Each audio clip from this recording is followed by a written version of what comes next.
Na outra aula a gente estava falando sobre um pouco sobre o histórico, né, do leite, algumas questões que a gente discutiu também sobre a veracidade do leite, que realmente é considerado um leite constituído somente pela sua base de produção animal, né? E também das alterações, a gente falou um pouco sobre as alterações que acontecem no leite, tanto na demora para chegar à indústria, como também no caso do leite acidificar e, e ser alterado pelos produtores.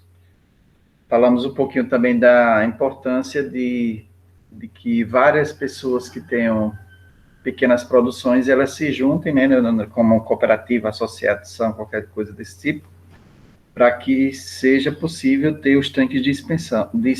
Nesses tanques de expansão, a gente tem a certeza de que a temperatura do leite ele permaneça um pouquinho mais baixo até que chegue o transporte, né, que deve também ser refrigerado até chegar à usina. E nesse caso, ao chegar à usina, a gente tem o leite ainda sem alteração de suas propriedades físico-químicas, principalmente o aumento da acidez, que é causada pelas bactérias que estão presentes no leite. Essas bactérias elas estão presentes no leite, oriundas tanto do tanque como também do manuseio da retirada do leite, né? Retirar o leite de manhãzinho cedo na vaca precisa de bastante higiene. Então, quanto menos higiene, mais micro-organismos a gente vai ter presente no leite, e esses micro-organismos, eles continuam ativos e vão produzindo ácidos que vão fazer com que o leite, se ele demorar muito com a temperatura ambiente, ele vá ter uma destruição de suas propriedades organolépticas e físico-químicas. Então, a composição do leite, ela é muito complexa e ela apresenta uma quantidade muito grande de nutrientes que estão todos envoltos, né, em um soluto, e esse soluto que se chama água. Então, a água é aquele soluto que vai envolver todas essas partículas que estão no leite. Então, nós vamos ter minerais, nós vamos ter açúcares e vamos ter proteínas, algumas enzimas, né? Que vocês sabem que as enzimas também é um tipo de proteína, só que elas têm uma atividade química diferenciada. A proteína em si, que a gente chama, ela vai ser normalmente nutritiva somente, mas existem as proteínas que têm uma atividade química a realizar, como junção de substâncias, construção de outras novas substâncias, quebra de algumas moléculas para que seja constituída depois outras moléculas. E aí essas enzimas elas estão também presentes no leite. Além daquelas enzimas que são antioxidantes, ou seja, que evitam que o leite se estrague, elas evitam que as bactérias destruam rapidamente o leite.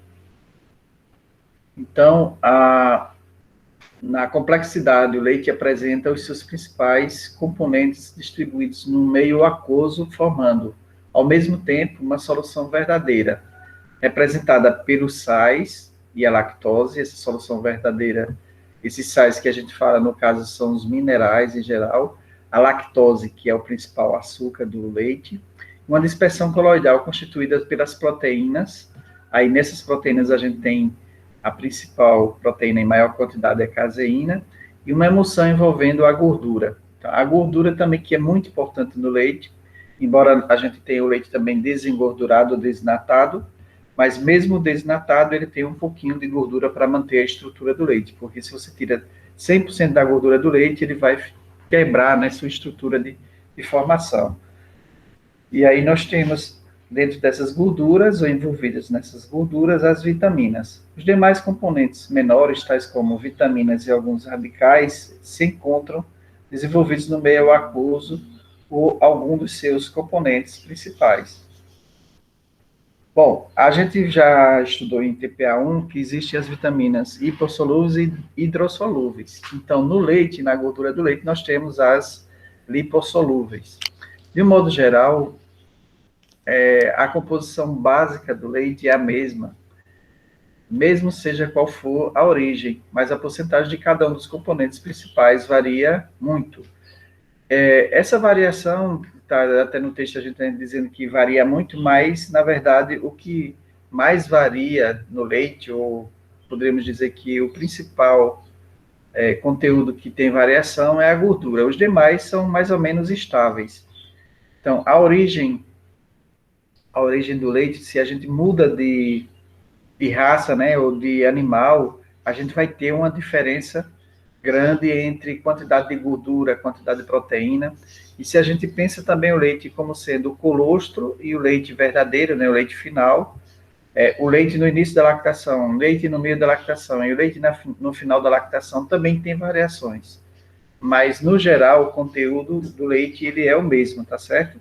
Vai ter essas variações de acordo com os momentos.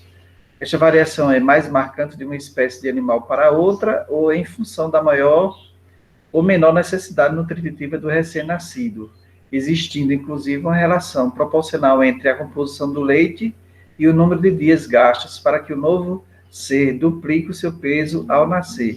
Ou seja, a gente tem alguns animais que rapidamente eles se desenvolvem o peso e ele já tem uma atividade proativa muito exagerada, né, e rápida, como a gente vê o bezerro, por exemplo, que ao nascer com algumas horas já está se virando sozinho, caminhando, indo até o teto da mãe, se alimentando, né? Então, há uma diferença muito grande entre o recém-nascido bovino e o recém-nascido humano, por exemplo, que para ter uma certa facilidade de caminhar, de buscar a mãe, de se alimentar, passa praticamente um ano.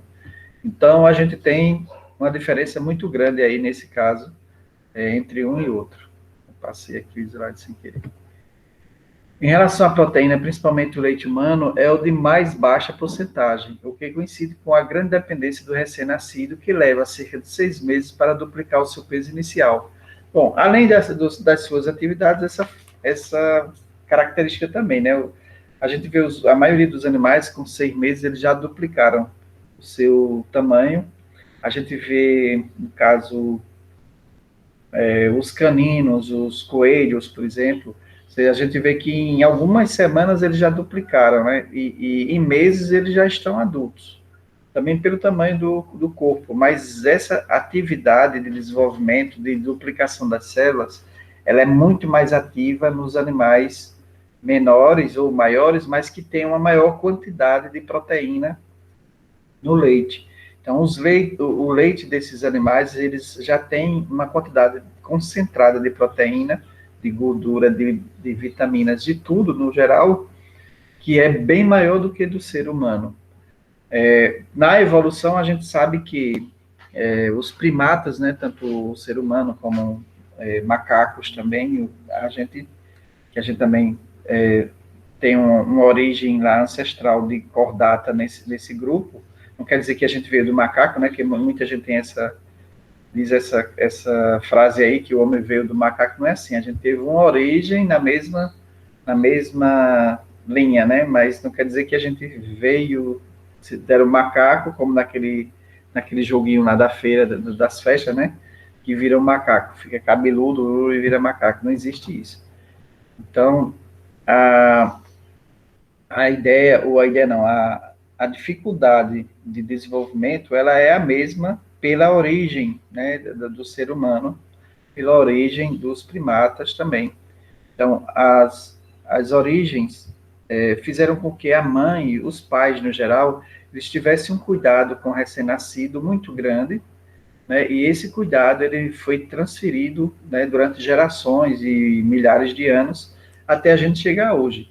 Se a gente observar hoje, né, ouvir, vocês podem perguntar para os pais, para os avós, né, e as crianças há 30, 50 anos, 70 anos atrás, elas nasciam bem mais molinhas, com os olhos fechados praticamente, demoravam muito para falar, e é aquela coisa, até pelo nível de informação, de alimentação, de tudo.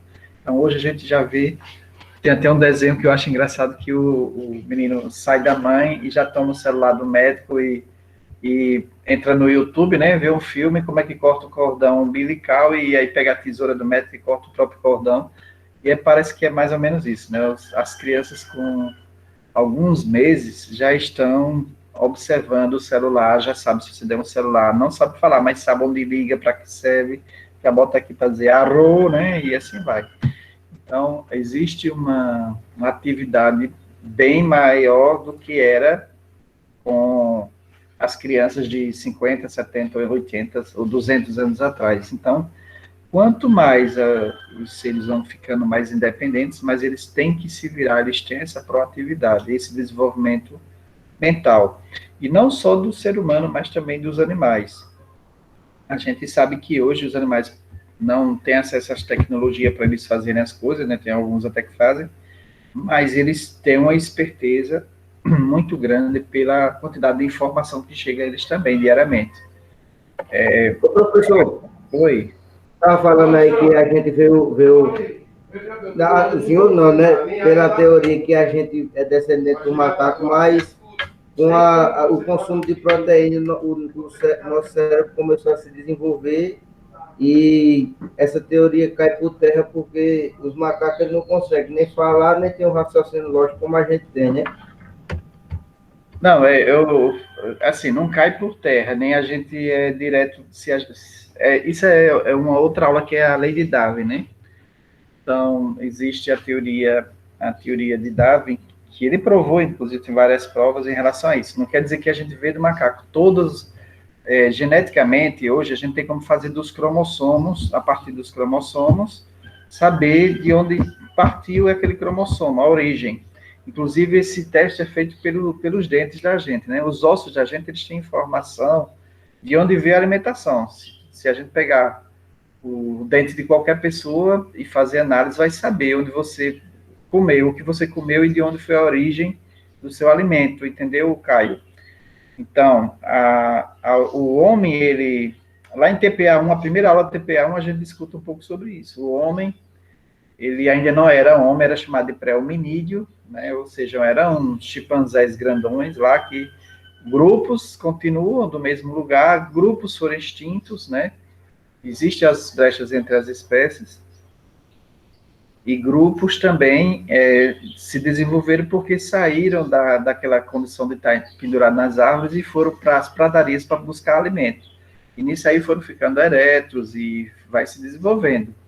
Se você pegar até os vídeos de seres, dos seres humanos, né, agora, depois que foi criada a televisão, 1950, 70, você vai ver a característica das pessoas naquela época, e se você comparar com as características de hoje, você vai ver que tem uma diferença muito grande já, né, em termos de altura, de peso, de condição física, de tudo mais. A própria alimentação mudou completamente.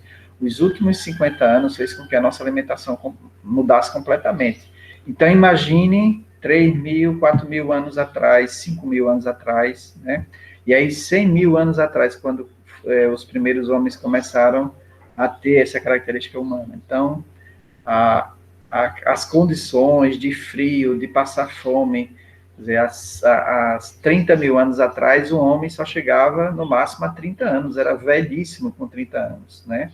Hoje a gente chega a 80, 90, 100, tem muitos que passam 110, 120 anos, então a evolução do homem, ela não para do ser animal, né? Assim como racionalidade também, de conhecimento. Então, qualquer criança hoje com 5, 6 anos tem muito mais informação, ou tem acesso à informação muito mais do que qualquer rei de 200, 300 anos atrás. Né? Porque se a gente vê, antigamente as pessoas mandavam uma carta e não é muito tempo atrás, né? Mandavam uma carta, às vezes passava, no Brasil passava 2, 3 semanas. E fora do Brasil, para ver uma carta da Europa, passava 4 semanas, 6 semanas. Isso há poucos anos atrás, né? Antes da internet. Então, a internet ela começou a ser divulgada, os e-mails, a partir de 1995, por aí. Algumas universidades tinham computador, tão pouco tempo. Então, as universidades passaram a ter computador depois do ano 2003, 2005, por aí. As universidades começaram a ter uma quantidade maior de computador e acesso aos estudantes. e as pessoas começaram a ter celular a partir de 97, 98. Então, veja que em menos de 30 anos, a gente teve uma revolução do conhecimento muito grande. Hoje nós chamamos a revolução digital, né?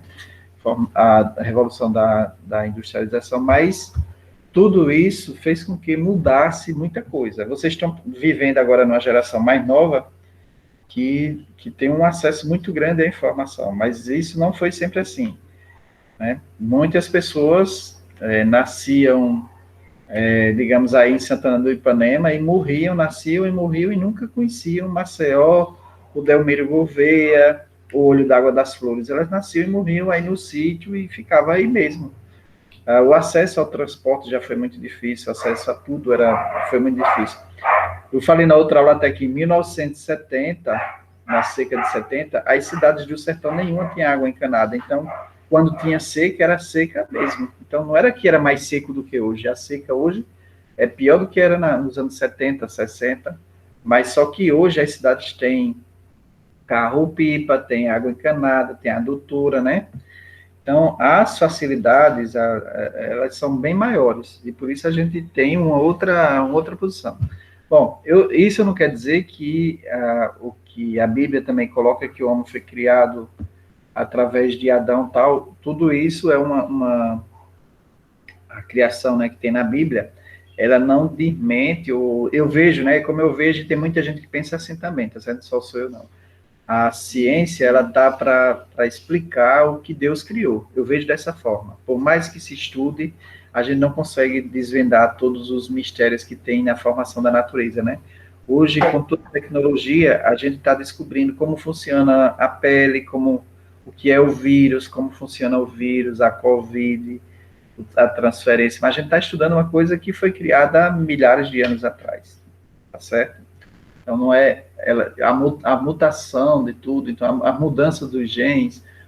Há poucos anos atrás se descobriu que o RNA e o DNA, eles têm emissão de energia, ou seja, existe ondas fora da gente que conectam um com o outro, o espaço ele é todo conectado energeticamente. Então, são teorias que existiam por Einstein ainda, em 1940 e pouco, e que hoje é que está se comprovando, entendeu?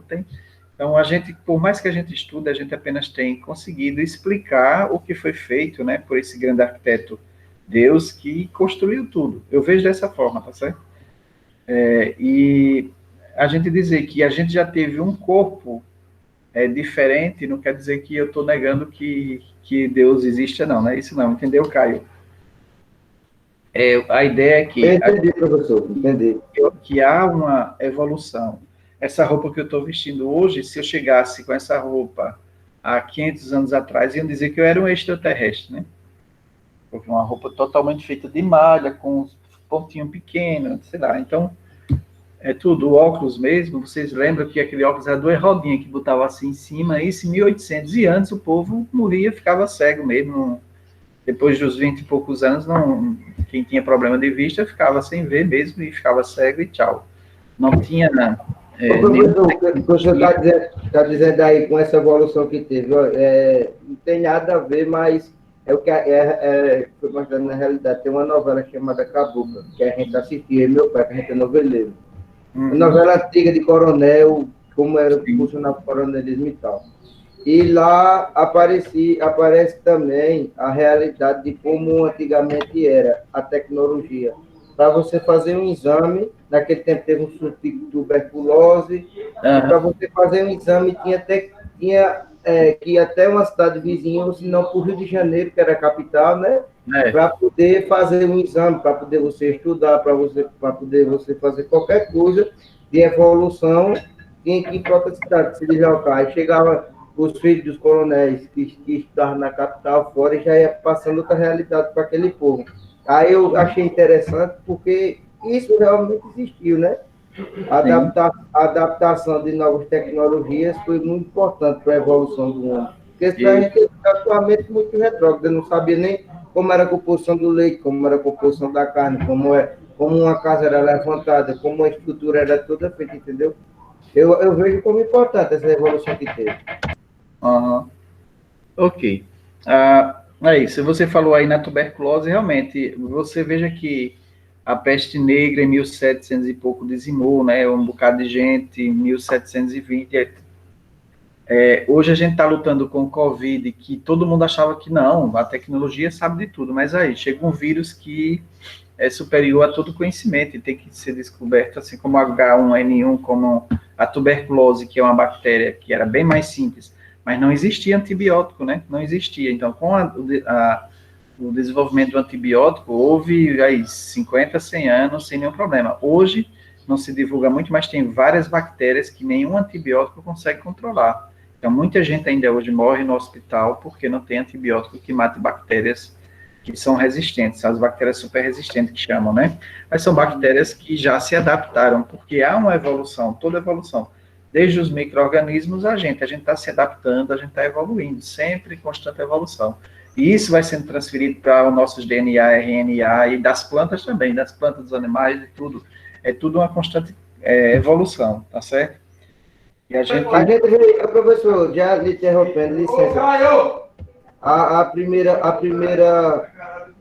Quando a gente estuda em microbiologia, aí a gente vê isso, a evolução da bactéria. Começa a morrer as primeiras e depois vai passando a informação genética, né? Uhum. Vocês estão vendo a vaquinha aí, então, né? Oi? Alô? Alô, alô? Oi, professor. Tá, professor, aparecendo. Tá ouvindo, né? Porque tem hora que fica tão calado que a gente acha que não tem ninguém, mas dá tudo. Bom, nesse quadrozinho a gente vai comparar o leite humano com as outras raças, né? Aí vocês podem ver, deixa eu ver se eu, aqui a espécie humana. Aqui ficou, só um minutinho, ver se eu mudar a cor desse pincel aqui. Aqui, pronto. Então, a espécie humana, nesse ponto, e a gente vai comparar, no caso, com as outras. Aí, veja assim, em relação à proteína, veja só, apenas 1,5% do leite do ser humano é proteína. Enquanto a gente vai olhar com o coelho, ó, 13%. Vê a diferença. Aí, canina, 7,5%, ovina, 5%, caprina, 4%, bovina, 3,5%, equina, 2,5%. Então, a quantidade de proteína já coloca aí a formação do recém-nascido e o desenvolvimento dele, ele vai estar recebendo uma quantidade bem maior de proteína. Isso não é falando do colostro, tá certo? Isso é falando do leite normal. Então, a quantidade de proteína que ele vai estar recebendo é bem maior do que a do ser humano. Com isso, ele vai ter um desenvolvimento mais rápido de células, porque a função das células é uma das funções principais, a função da proteína, aliás, nas células é a função plástica, que é a de construção, de organização, de construção de espaço, de formação da membrana, de formação das organelas internas. Então, tudo isso vai sendo formado, a principal substância é a proteína, né, que é a organização das cadeias dos aminoácidos ligadas pelas ligações peptídicas, que tem o nitrogênio. Então, o nitrogênio, quando a gente coloca na adubação da planta, quando a gente se alimenta, o nitrogênio ele é muito importante porque ele vai dar formação a essas cadeias peptídicas formando as proteínas. E aí muitos dos alimentos que a gente se alimenta vai ter apenas aminoácidos. E esses aminoácidos é que vão se ligar para formar as proteínas. Então, veja, se o leite da nossa mãe, né, o leite materno humano, ele só tem 1,5% de proteína, ele é bem mais fraco do que a quantidade de proteína do bovino. Mas por que o leite humano é importante? O que é que vocês acham? Qual a importância do leite humano como primeiro leite, já que ele é tão fraco em proteína? É para vocês falarem. A questão da imunidade, né, professor? Sim. Exato, exatamente a evolução do ser humano é diferente da evolução do coelho, a evolução do cão, não é? Os micro-organismos que nós temos, como micro-organismos que são sócios do nosso organismo. Oi, quem está falando? Joyce. Oi, Sem Joyce. contar que ele previne muita coisa, cólica no bebê, Sim, quando ele ingere o leite da mãe, né? isso. Leite industrial. Então, o ser humano, cada espécie dessa tem já uma evolução com os micro-organismos que são benéficos, os maléficos e seus anticorpos. Então, a formação dos seus anticorpos, esses anticorpos que nós temos, ele é formado para a nossa espécie. Então, só quem pode transferir os anticorpos específicos para os vírus que têm atacado a gente, para as bactérias, para protozoários, para vermes em geral, é a mãe. Então, a mãe, ela tem um leite que já tem esses antígenos prontos, né? E aí parte também o recém-nascido, ele vai construir. Mas a mãe, ela já vai passar uma grande parte desses antígenos e vai passar também proteína e gordura, vitaminas, que são exatamente necessárias para aquele organismo desenvolver seus próprios anticorpos. Então, o recém-nascido, ele não teve ainda um contato com os micro-organismos, nem também teve contato com micro-organismos em geral, nem com o ambiente no geral. Então, nesse ambiente vai ter dezenas de vírus diferentes, que ele nunca teve contato, de bactérias, de micro-organismos em geral, né? Principalmente os vírus e bactérias. E aí, ele vai ter que construir toda uma carga de anticorpos para se defender. Então, por isso que os recém-nascidos, eles têm sempre febre, disenteria, dor de cabeça, porque eles estão sendo atacados o tempo inteiro. E aí a gente tem duas opções. Ou a gente bota uma bolha de vidro e prende o menino lá dentro, né, para que não entre nada, ou a gente expõe ele para que ele vá, aos poucos, tendo esse contato e vá criando sua resistência a cada um deles, tá certo? Então, por isso também nós temos as vacinas que são dadas a cada 2 meses, 3 meses. Essas vacinas, elas vêm com a quantidadezinha de vírus diferentes, que vai fazendo com que o organismo vá produzindo anticorpos aos poucos para esses recém-nascidos.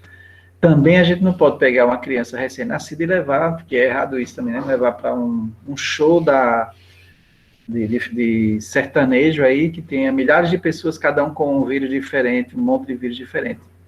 Pode ser que tenha algum vírus que ele não tenha resistência e tchau, né? E aí nós temos, no caso, hoje o vírus do Covid, que nem os adultos, nem as crianças têm resistência. Então, as crianças, como elas já estão nesse momento de criação de anticorpos, elas estão nesse momento onde o organismo está com a imunidade aberta, mas ela tem uma condição, né, física de criar rapidamente anticorpos. Já os adultos, eles já criaram bastante anticorpos, e aí eles não, nós, no caso, né, já depois dos 18, 20 anos, eu só tenho 18, mas já tenho. Então, quando você passa uma certa idade, já a condição do organismo de se defender, de criar novos anticorpos é menor. Então, por isso se tem mais dificuldade de se defender em relação às pessoas mais idosas. Mas isso também depende da alimentação, da condição física, da criação, de toda uma vida, né? Como é que você teve sua alimentação regulada, se você tem acesso às vitaminas diariamente, e assim vai.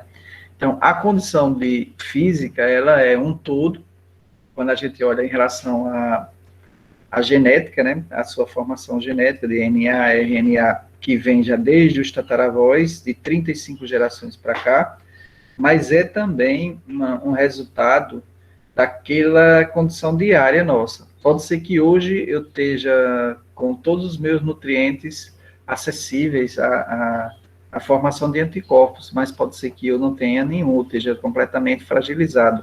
Eu posso ter tido um ataque essa semana passada e meu organismo se esgotou de produção de anticorpos. Então, é por isso que a gente fala com os alimentos que eles devem ser balanceados, a gente deve ter sempre vitaminas, principalmente antioxidantes, material vegetal que seja antioxidante, e o leite como fonte de cálcio, de proteína, de gordura.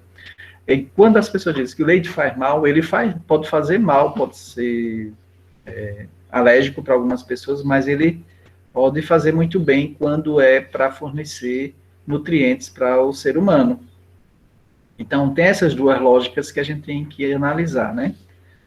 Nem sempre a lógica só de dizer que ele é inflamatório, ela está correta, desde que, se a gente também está desnutrido e a incidência, ou a gente tem um contato com vírus e bactérias desconhecidos que precisamos fazer, ou construir imunidade contra esse vírus ou bactéria, e a gente não tem os nutrientes suficientes no organismo, é claro que a gente vai dar lugar à invasão desses micro-organismos em todas as células.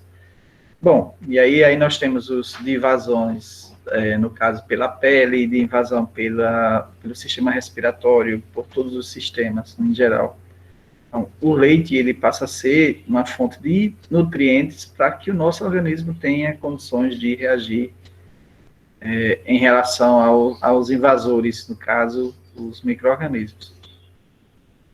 Bom, se a gente olhar em termos de gordura, aí vamos ver também algumas diferenças, né? A gordura do leite materno, ele é de 3,5% em média, tá certo? Isso é uma média. Então, ele equivale basicamente a um leite integral bovino. Se a gente for aqui para o bovino, ó, a média do bovino é 3,8. Então, em termos de gordura, é muito similar um com o outro. O caprino também, ó, tem menos gordura, e tem um tipo de gordura, o caprino, que é mais parecido com a gordura do leite humano. Por isso, o leite caprino, ele é muito mais similar ao nosso leite humano do que o bovino. Então, entre o leite caprino e o leite bovino, se a gente tiver condição, é muito melhor se alimentar com leite caprino, porque as gorduras dele têm caseína e lactoalbumina, várias outras proteínas que são muito mais parecidas, tem um formato mais parecido, e com isso o nosso organismo ele consegue absorver mais facilmente. Aí nós temos aqui, ó, o leite ovino. Veja a quantidade de gordura que tem a canina e o coelho, a canícula. Então, se a gente olhar em relação à gordura, a gente vai ver que o ovino, ele tem uma quantidade de gordura bem superior. Então, para a produção, para a indústria, o leite ovino, ele é muito interessante. Já a gente aqui no Brasil não utiliza muito esse leite de ovelha, mas estamos perdendo o mercado, né, em um produto muito interessante, que é produzido bastante na Europa, né? A gente aqui só trabalha praticamente com caprino, e principalmente com bovino, e a gente não tem búfala aqui, mas aqui no Brasil também se trabalha com búfala, né? Leite de búfala. Ô, professor, tem uma dúvida. Eu já vi muito falar que a gordura do leite faz mal, que não precisa fazer, que não sei o quê. Tem alguma coisa a ver? Do leite e bovino, né?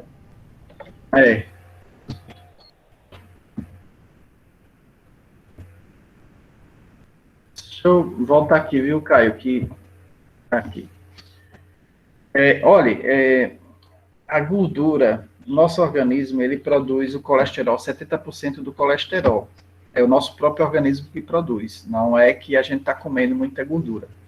E aí, geneticamente, tem pessoas que produzem mais do que isso, ou tem essa produção defeituosa. Além de produzir, o organismo não consegue dar cabo, né, como diz o Matheus, dar cabo, não consegue assimilar essa gordura. Então, não é que o leite, sempre as pessoas, ultimamente, tem um monte de médico falando na internet, né, alguns que não sabem nem nada de nutrição, faz um cursinho de 6 meses em nutrologia e começa a falar besteira. E tem uma coisinha aqui na frente. Sai. Então, o colesterol, no geral, ele faz parte do nosso organismo, ele é necessário. É o colesterol, que vai também levar as vitaminas, é o que a gente chama de gordura, né? Então, a gente precisa das gorduras como transporte das vitaminas hidrossolúveis, como a vitamina A, por exemplo. Se a gente não tivesse gordura, a gente não conseguiria enxergar, o nosso cabelo não cresceria, não teria oleosidade, a pele seria ressecada, o próprio sangue ele seria grosso, seco. Então, a gordura ela é importante em vários pontos. Agora, o exagero da gordura, aí depende muito de cada pessoa, né? Você vê que tem pessoas que faz aquele churrasco com um monte de coisa, faz aquela bagaceira e não tem nada, porque geneticamente o organismo dela já tem um direcionamento para isso. E de onde é que veio essa genética? Veio dos ancestrais, né? Já tem outras pessoas que teve ancestrais que não tinham esse contato com carne, com gordura, com nada disso, eram vegetarianos, várias tribos que deram origem a gente, ou que foram das pessoas que deram origem a gente, esses seres humanos, eles praticamente só comiam vegetais e caminhavam muito, corriam atrás dos animais, caçavam. Os índios, por exemplo, eles comiam basicamente peixe, alguma caça, mas a caça era pouca, e vegetais, era milho, mandioca, frutas, tá certo? Então, a parte nossa sanguínea dos índios, ela tem uma tendência a se adaptar e se desenvolver igual que eram os índios que deu origem a gente, tá certo?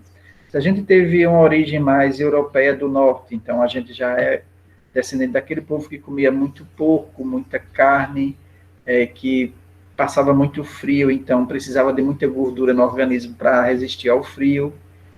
Isso já é da parte africana, aí já é o contrário, eram pessoas que comiam alguma caça, mas comiam muitos vegetais, muita verdura, muita planta, muita semente, arroz, milho, trigo. Milho não tinha lá, mas várias outras plantas, como o sorgo, era um alimento das pessoas mais antigas da África, e muita fruta. Então, eles tinham muita fruta. Então, as origens desenvolveu tipos sanguíneos, tipos de genes que a gente carrega, certo? A gente não é descendente do nosso pai e da nossa mãe, não. A gente tem uma descendência formando nossos genes de 35 gerações, ou seja, multiplique 35 vezes 50, quanto é que dá aí? 35 vezes 50? Tem alguém que tem uma calculadora fácil aí? Vamos ver aqui. 35 vezes 50 vai dar 5 e 55, vai 2, 2, 3, 15. Ou seja, nós temos uma geração que começou a ser formada há 1.750 anos atrás. Entenderam? Então, quem era que vivia da nossa família, da nossa genética há 1.700 anos atrás? A gente não sabe, mas essas pessoas, elas estavam formando nossos genes. Então, elas poderiam estar no norte dos Estados Unidos, naqueles índios lá, os índios aqui da América do Sul, dos Andes, da África, da Ásia, e vai tendo essa misturada, e depois das viagens dos seres humanos de um continente para o outro, houve esse cruzamento. Então, o Brasil tem quantos anos atrás? O Brasil tem hoje 500 anos de registro dos portugueses, né, que os portugueses invadiram aqui, tem 1.500 para 2.000, né, a gente tem 500 anos e 20, então um pouquinho. Então, imagine 1.200 anos antes dos portugueses chegarem, registrarem, né, o Brasil. E antes dos portugueses registrarem o Brasil, todo o mundo inteiro vinha para o Brasil carregar pau, carregar gente, índio, fazer escravo, aquilo tudo. Sempre existiu isso, né? Portugal, ele não descobriu o Brasil, ele registrou, né, perante as cortes na Europa que que estava fazendo a colônia aqui no Brasil. Mas aí tem vários registros de holandeses, de alemães, de espanhóis, do povo do Egito, de tudo quanto é canto, vinha para o Brasil carregar madeira. Tem um estudo até hoje dizendo que a madeira do grande templo que o rei Salomão fez lá lá em Israel, aquela madeira de lá, a parte foi tirada da Amazônia. Então, as viagens existiam já naquela época com aqueles navios, inclusive já foi feito um estudo fazendo exatamente para ver se era possível atravessar o Atlântico, e eles conseguiram do Egito vir até a Amazônia e voltar com aqueles navios de junco que eles faziam, né? Fazia aquele monte de junco, amarrava, juntava no outro como se fosse tronco de madeira e vinham navegando. Então, a história genética da gente tem também as histórias da Ásia, né? Os mercadores que vinham da Ásia e passavam até a África e voltavam. Passavam anos indo, aí levavam uma mercadoria, compravam lá outra mercadoria, voltava, iam passando. Não existiam os shopping centers, existiam os mercadores, que era aquele monte de burro, né, que ia levando cada uma mercadoria, eles passavam nos lugares e iam vendendo. Outras vezes existiam aqueles ladrões também, aquelas gangues grandes que saíam roubando, atacando as cidades eram todas muradas, né, para poder não ter ataque dos ladrões. Então existiam aquelas gangues grandes, aí vieram os ciganos também, que eram descendentes dos árabes, que saíam, que era um povo nômade, que saía um tempo no lugar onde tinha pastagem, eles iam e ficavam rodando ali tudo. E aí foram se dividindo em vários outros povos. Então a gente tem uma mistura enorme de África, em todos nós. Ninguém pode dizer, eu sou branquinho, eu sou índio, ninguém pode dizer isso, porque as misturas nossas, elas vêm de nossos ancestrais, que nós não sabemos, né? Então, tudo isso tem informação que influencia a gente hoje, né? Mais do que até os nossos pais. Às vezes, não, o meu pai era assim, eu não vou ter isso. Eu posso comer o que quiser porque meu pai e minha mãe eram muito saudáveis. Não existe isso, porque a gente tem uma carga genética muito mais dos nossos ancestrais, de tataravô, de bisavô, tudo que até dos pais. Os pais, eles vão ajudar com uma porcentagem, mas está lá uma carga genética que a gente não sabe onde e o que vai se expressar. Então, essa expressão genética, ela pode vir de muito antes, tá certo? A gente não tem como formar.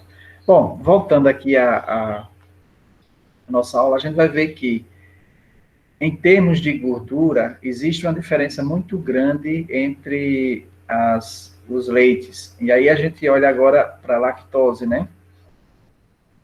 Se a gente olhar aqui a lactose do ser humano, veja, por que a lactose do ser humano, ela é muito pobre em proteína, gordura é uma gordura média, e em lactose muito rica.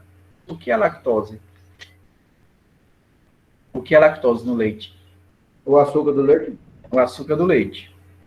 Então, a gente tem um leite que é muito pobre em proteína e muito rico em açúcar. Veja só que coisa, né? E aí a gente gosta tanto de açúcar. Já vem no nosso leite da mãe. Então, o leite da mãe já é rico em açúcar. E, então, colocar mais açúcar numa mamadeira de uma criança novinha, né? Eu vejo, né? Digo até, às vezes eu digo, isso é um crime, porque você já tem uma quantidade enorme de açúcar ali dentro. Então, quanto mais a gente puder evitar viciar os bebês em açúcar, melhor, tá certo? Ô, professor, é que nem o senhor estava dizendo quando a gente estava falando sobre açúcar, né, em TPA1, que você, quando começa de bebê a acostumar a tomar pouco açúcar, você fica de bebê até velho tomando pouco açúcar. Como eu também tive a reeducação alimentar, passei a diminuir muito o açúcar. E hoje, às vezes a gente faz café aqui em casa, eu boto no máximo 5 colheres de açúcar. O meu pai tem que colocar mais dentro da xícara, porque diz, não, tá sem açúcar. É porque já vai acostumado, né? Exatamente. E se torna um vício, né? O açúcar, ele vicia igual a cocaína, é a mesma droga, tá certo? O cérebro fica viciado. Então, quem tiver com um menino novo aí, faça de tudo para não dar açúcar. Use frutas. Eu quero adoçar um pouquinho para dar um bolo, então use passas, tá certo? Use passas, use uma fruta que é doce. A banana é muito doce, você pode misturar com banana. E assim vai. Então, evitar ao máximo açúcar é um grande benefício que a mãe faz para um filho, tá certo? Porque o leite, ele já tem muito açúcar, não precisa mais, a gente não precisa de açúcar. Principalmente a criança que tá sendo amamentada, ela não precisa de nenhum gogó com açúcar. Outra coisa, todo amido, a rosina, todas aquelas massas que é dado para a criança, ela quando chega começa na boca, né, e até chegar no seu destino final, ele vai passar por várias enzimas amilases, então vai ser transformado aquele amido, que está ali, amido do milho, da mandioca, o que for de amido, do arroz, vai passar tudo isso e transformado em açúcar. Então, a amilase, ela vai transformar o açúcar, o amido em um açúcar fino. Então, é uma proteína que vai fazer isso, uma enzima, né? Então, além do açúcar que é colocado no engrossante, ainda tem toda a massa que é colocada, da aveia, do amido de arroz, a rosina, da maisena, do trigo, que for de massa, vai ser transformada em açúcar. Então, a quantidade de açúcar é tão grande que o nosso organismo se vicia. E com isso vai até o resto da vida, né? É uma luta muito grande para se tirar o açúcar. Então, quem puder ir se livrando desse açúcar, diminuindo, é interessante. Então, o leite, ele tem já uma grande quantidade de açúcar, não precisa a gente estar colocando tanto açúcar, tá certo? Cinzas, o que são cinzas, pessoal? Vocês viram em alimentos já também? Minerais. Joyce, vamos lá, vocês sabem o que são cinzas. Ô, professor, a cinza não é um tipo de mineral que faz composição do alimento. Cinza de minerais. Que até, eu não sei quem foi, um aluno que perguntou, então se a gente comer cinza faz bem, porque tem no alimento. Aí até a gente brincou na sala, eu disse, não, eu prefiro comer o alimento, não é cinza não. A cinza ela vai ter o mineral já sólido, né? Não vai ter o alimento. O gostoso é o alimento, né? Então, quando a gente tira qualquer alimento, se a gente vamos pegar aqui deixa eu ver, uma banana. Então, a banana, ela vai ter a parte orgânica e a parte inorgânica, não é isso? Vou seguir aqui escrever. Então, nós vamos ter a parte orgânica e a inorgânica. Está aparecendo para vocês aí alguma coisa, não?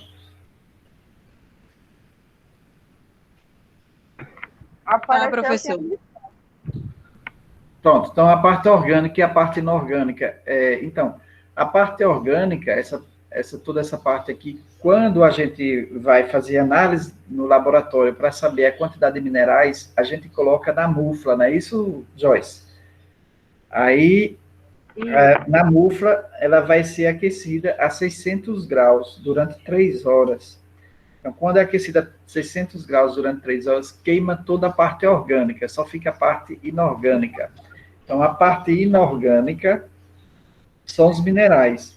E a gente, como é que a gente vai ver isso? A gente só vai ver um monte de cinza, porque vai queimar tudo, vai ficar só cinza. É como a mata que queima, a gente só vai ver depois daquele mato, todas as árvores que tinha arbusto, a gente só vai ver as cinzas. Então, ali estão os minerais. A parte orgânica, que é ligada ao carbono, né? O carbono é o esqueleto do orgânico. A gente vai ter todinho ele queimado e ele vai ser volatilizado. Ele queima.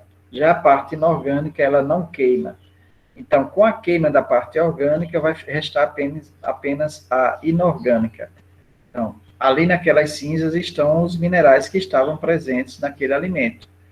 E aí, para se ver quais são os minerais, aí tem que fazer um novo estudo com aquela cinza, tá certo? Aí faz um dos equipamentos é o espectrofotômetro de chama.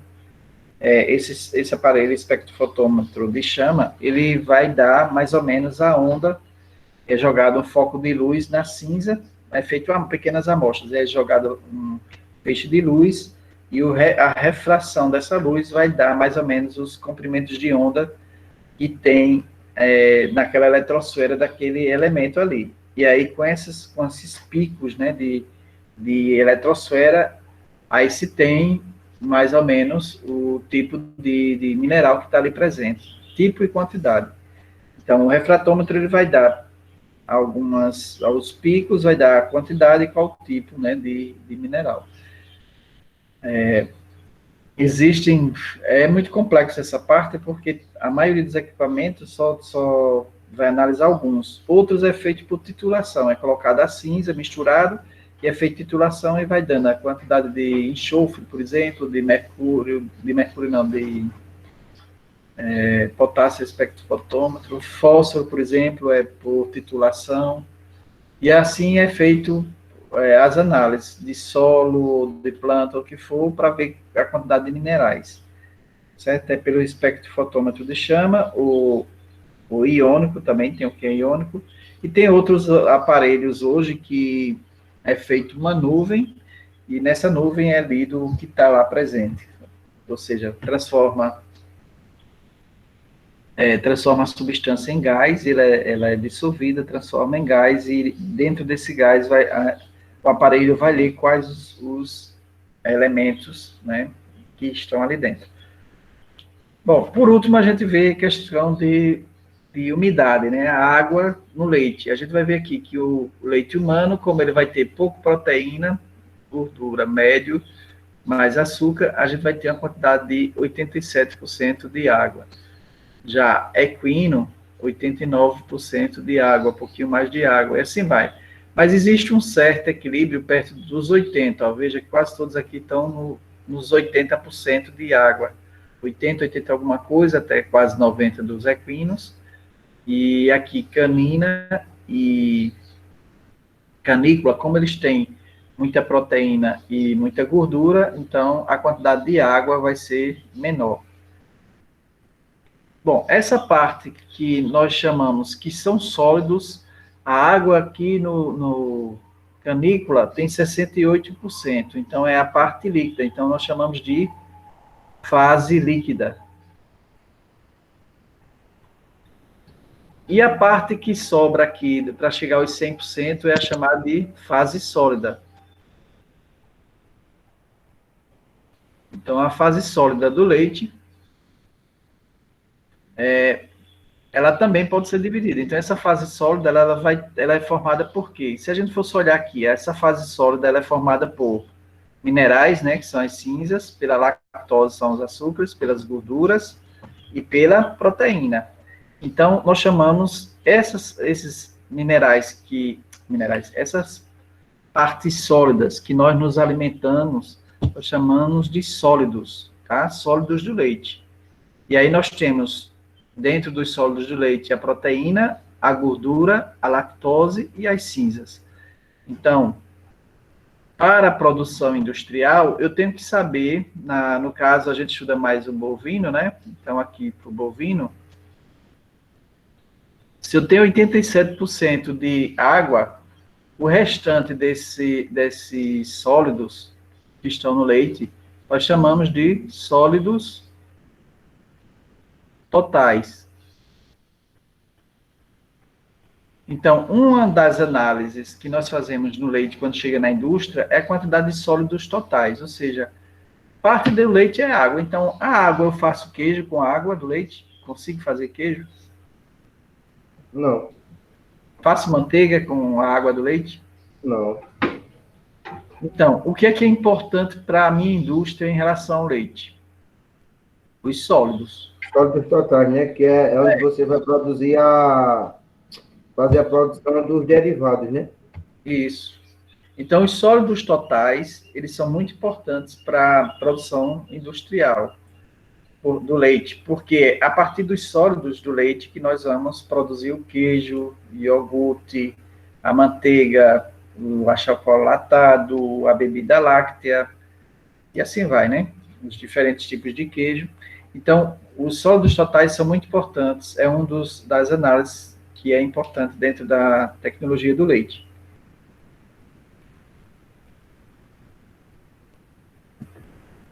Então, a variação da composição do leite entre várias espécies de mamíferos é a mais acentuada, mas variações em menor escala ocorrem entre raças e até mesmo entre indivíduos de uma mesma raça.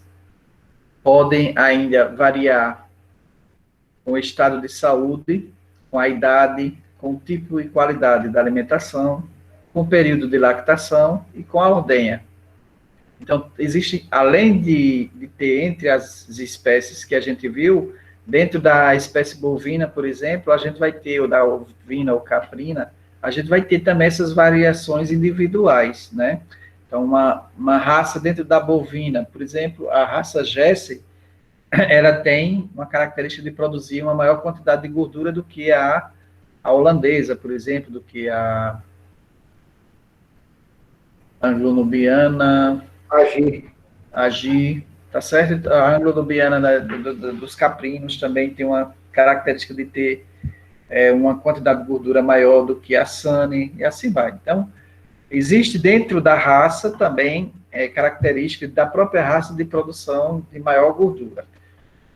Professor, no caso aí, a genética é que influencia, né, nessa produção.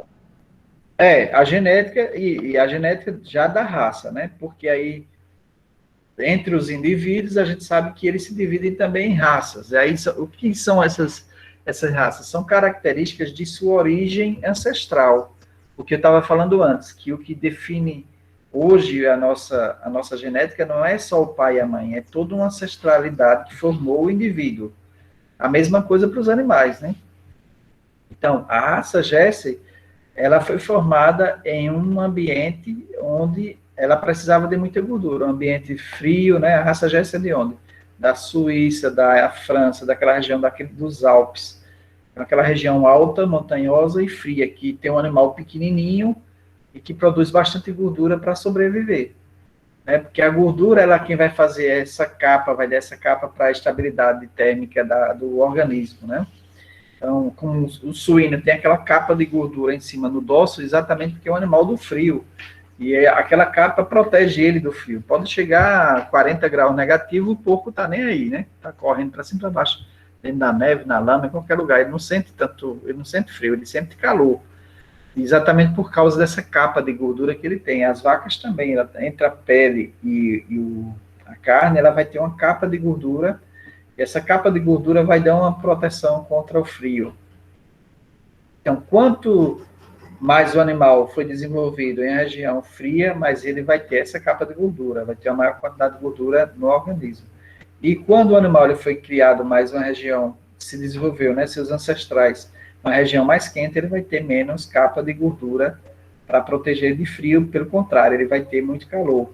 E aí vem o desenvolvimento das cores mais claras, né? Como o Nelore, por exemplo, que é mais zebuíno, né? Da região hindu, da Índia, a região quente. E aí eles têm uma capa de gordura menor e tem uma coloração mais clara para exatamente repelir o sol. Então, o Nelore com aquela pele branca faz com que o sol seja refletido em maior quantidade. Ficou mais clara, dá uma reflexão da luz solar, ele recebe menos calor do que se tivesse uma pele preta, absorve mais a pele preta.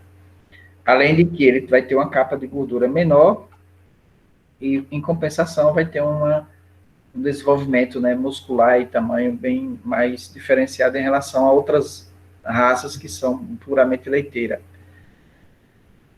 Sob o ponto de vista de exploração comercial, as raças de bovinos são as de maior interesse e o leite produzido pelas diversas raças apresenta uma variação bastante grande, principalmente em relação ao teor de gordura.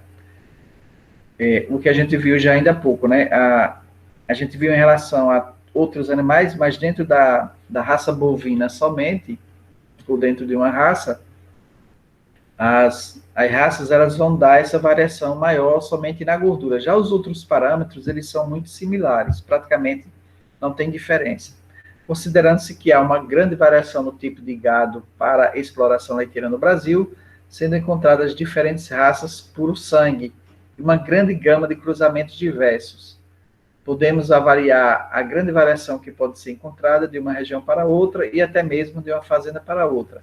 Além das raças, a gente vai ter também aí o quê? O clima influenciando, a alimentação, ou seja, um alimento foi mais rico em proteína e outro mais pobre, então há diferença de leite. Um alimento mais úmido, um pasto verde, um pasto seco, um alimento com maior quantidade de fibra, outro com menos quantidade de fibra. Então, essas variações vão dar também resultados de leites com composição diferenciada também. Então, nesse quadro aqui, a gente vê exatamente a composição centesimal média de diversas raças bovinas. Aí vamos ver a holandesa, o zebu, a Jersey, a Guernsey, a Suíça e a búfalo. Ô, professor, já lhe atrapalhando, desculpe, licença. A questão que o senhor falou aí na última leitura agora, do parágrafo, envolve também a questão do manejo, né? Que para algumas, aqui no Brasil, para algumas raças de bovino, que tem essa capa de gordura e tal, quando você não tem um manejo adequado, quando o clima é quente, tipo aqui no sertão, vamos dizer, Batalha, Major, Cacimbinhas, que é um clima mais quente, mais pesado, se você não tiver um manejo adequado de controle do clima, a produção vai cair porque o animal vai desenvolver o estresse, né? Isso, estresse calórico. Essa parte de estresse calórico a gente estuda muito mais, um pouquinho na forragem, mas em sistema silvopastoril. Quem for pagar essa disciplina, ela é toda só estudo de estresse calórico, basicamente, tá certo? Mas é isso, quanto mais o animal sente calor, o zebuíno não sente tanto, mas o animal de origem bovina europeia, as raças europeias, aí sim, essa sente bastante, porque o máximo de temperatura que ela vai conseguir estar no seu estado ótimo vai ser 27 graus. Então, se passa dos 27 graus, que é a temperatura normal do sertão, é acima de 27, né? Então, até a noite, às vezes, está mais de 27. E vai fazer com que o animal esteja no estresse calórico diariamente, o tempo inteiro, 24 horas de estresse calórico. Então, vocês já observaram que alguns animais da raça holandesa, por exemplo, o G, ela se alimenta de noite, de madrugada, né? Se você acordar, às vezes você vê o gado de madrugada danado comendo lá pelo pasto, porque a temperatura ótima dela está naquele momento, está nos 25, 24 graus, 28 ou 26. Então, é o momento que ela vai sentir prazer em se alimentar, porque está com a temperatura baixa. E quando chega de 10 horas em diante, 9 horas, às vezes já está o sol torrando em janeiro, né, janeiro e fevereiro, você vê que os animais estão comendo, mas param muito para ruminar ou ficam procurando uma sombra, vão tomar muito mais água do que comer. Isso é o estresse calórico, faz com que haja uma diminuição na produção, diretamente porque ela para ou se alimenta menos, então menos ingestão de matéria seca, menos resultados, ou no desenvolvimento de carne ou no desenvolvimento de leite. Então, a alimentação de matéria, ou a quantidade de matéria seca de boa assimilação, né, de boa digestibilidade, ela tem que ser ingerida. Não adianta você ter uma pastagem linda e uma temperatura muito alta que o animal vai se alimentar mal, tá certo? Então, é outra influência. Por isso, o que a gente discute muito do sistema silvopastoril, né? A ambiência, ela é muito importante. O animal está adaptado ao ambiente da sua ancestralidade, não é aquele ambiente só da sua fazenda. Toda a carga genética que ele traz, ele vai ter também as informações do que é uma temperatura ótima ou não. Então, essa questão vai influenciar muito, né, na produção de leite. Ou seja, eu posso ter a mesma vaca, eu pegar ela e colocar numa região que esteja 23, 22 graus centígrados, ela está dando 40 litros de leite. Eu pego essa mesma vaca e levo para uma região que está 35, 40 graus todo dia, para você ver a diferença, a queda de produção que ela vai ter. Porque ela não vai se alimentar direito, porque ela não vai estar bem, ela vai estar sempre querendo tomar água, ela vai estar querendo ruminar, se ser o momento de ruminar. E o batimento cardíaco também, que aumenta muito, então ela gasta muita energia para manter a temperatura estável do próprio corpo, então ela vai gastar muita energia para isso. Então, essas diferenciações, essa adaptação à temperatura, ela é importante também. A gente, às vezes, não dá importância para isso, mas ela pode levar 20%, 30% da produção de leite ou de carne, simplesmente porque a raça não é adaptada àquele ambiente. E a gente, se a gente quer levar uma raça para um local, se ela não é adaptada, a gente tem que fazer as adaptações, né? E aí, para ir para o sertão, além de ser muito difícil, mas aí as sombras são muito importantes, para que haja uma amenização da temperatura. Então, se você está meio-dia ao sol pleno, você vai ter temperaturas no lombo aí acima de 60 graus, né? De 50 a 60 graus. E se você está no sol, você vai chegar a 40 graus, 40, pode chegar até 50, né? Teve um ano aí, foi 2015, 2016, que teve um dia que chegou quase 50 graus. Mas e teve lugares que chegou a 50 graus com pão de açúcar. Mas aí, no geral, no sertão, as temperaturas de sombra, elas estão em torno de 35 a 40, 45 no máximo. Já é uma diminuída, mas não é o ideal para uma raça holandesa, né? A raça holandesa, o máximo que ela está confortável é os 27 graus. Passou dos 27 graus, ela já está em estresse calórico. Então, nenhuma dessas temperaturas do sertão é agradável para uma raça pura, né? Bovina. Então, vejam aqui, em relação ao que a gente está falando, em relação a essa tabela aqui, a gordura ela vai variar. Ó, aqui da raça holandesa, 3,4, a zebuína tem um pouquinho mais de gordura. Aí a gente vê aqui a Jessa, o natural dela é isso, mas a Jessa, ela chega tranquilamente, dependendo da alimentação, tal, a 7% de proteína. Então, é uma raça para aqueles lugares que o pagamento do leite é feito com a quantidade de gordura, porque são produtores de manteiga, produtores de queijo de manteiga, então é importante ter uma quantidade alta de gordura, tá certo? Então, as raças que tem já a búfala, olha só, o normal da búfala. A gente precisa, para produzir búfala, o quê? Tem temperaturas amenas e muita água, porque a búfala precisa tomar banho de 1 a 2 vezes por dia, né? Ela tem essa necessidade de pele mesmo, de produção, de se banhar todos os dias. Então, o conforto da búfala, ela vai exigir essa condição de que você tenha pelo menos um barreiro. Aqui no Brasil tem condições de produzir búfalo? Tem, demais até, né? Eles são naturais da Índia, daquela região ali, da Ásia. E lá tem uma alta temperatura e muito rio, riacho, açude. Então lá os criadores de búfalo, normalmente eles próprios cavam um barreiro de 2, 3 metros de profundidade, que dê capacidade de que os animais entrem nesse barreiro e tomem banho durante meia hora, 2 vezes por dia, 1 a 2 vezes por dia.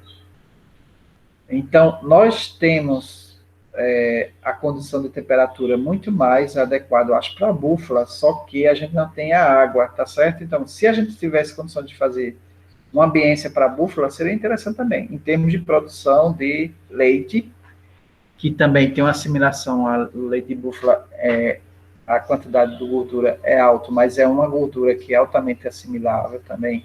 A carne dela, do búfalo, ele tem uma carne também que tem uma gordura bem inferior à da bovina, normal. Mas aí a gente não tem cultura, a gente não tem essa cultura de dar banho nos animais. Então, tem coisa que é cultura. Assim como caprino também. Eu acho que no sertão nosso, a gente não tem cultura de criação de caprino. No sertão de Alagoas, estou falando, não é do Nordeste todo, porque tem a Bahia, a Paraíba, parte de Pernambuco, eles produzem muito caprino normalmente, porque tem áreas grandes de caatinga. A cabra, ela precisa de áreas muito grandes para pastorar, e precisa de uma diversidade de plantas. É somente isso, ela precisa desse lá. De 1 quilômetro que ela ande de manhã e volte meio-dia para tomar água, ou tome água e volte à tarde, só também, só para comer à tarde, e dormir no aprisco e voltar para caminhar. Ela precisa de caminhar muito, ela precisa de escalar, de fazer muito exercício. Então, a cabra, ela gasta muita energia com exercício.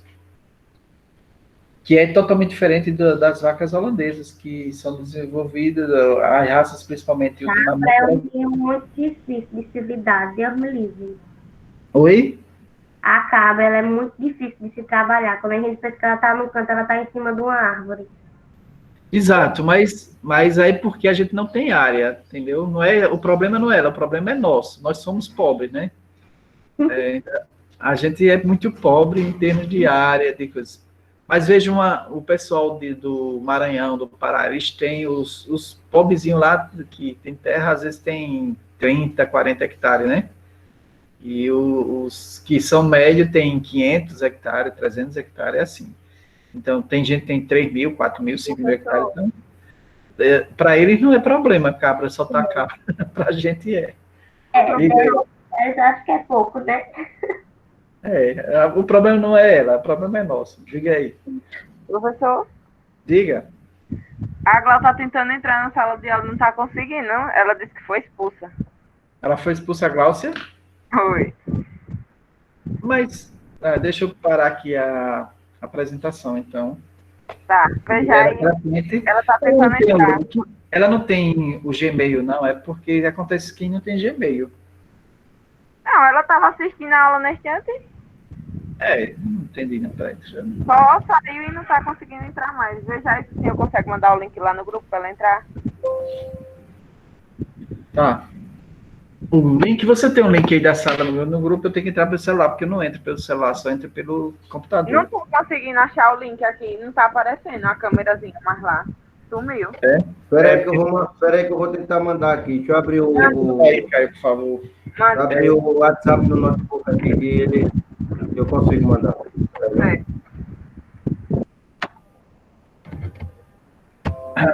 Vou sair da apresentação para ver se ela entra. Copiar endereço do link. Colar.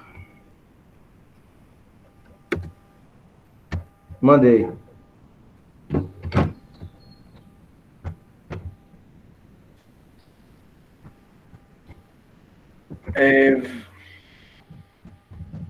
Vou interromper a gravação daqui e a gente faz outra depois. Ô, professor, o senhor vai passar algum seminário para a gente apresentar?